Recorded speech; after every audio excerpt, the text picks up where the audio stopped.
Okay, tingnan natin. Dito tayo sa kusina ni Mayor. Ulit mga... Inuhuli ko yung ampalaya para hindi ma-overcook. Yun. At ang ating silik. Pa natin.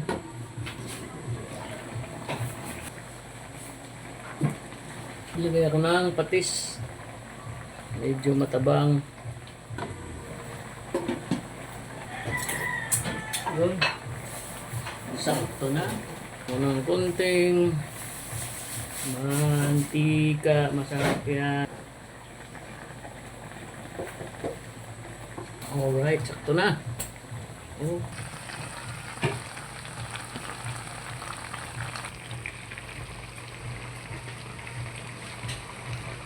Ito natin paksiw na bangus.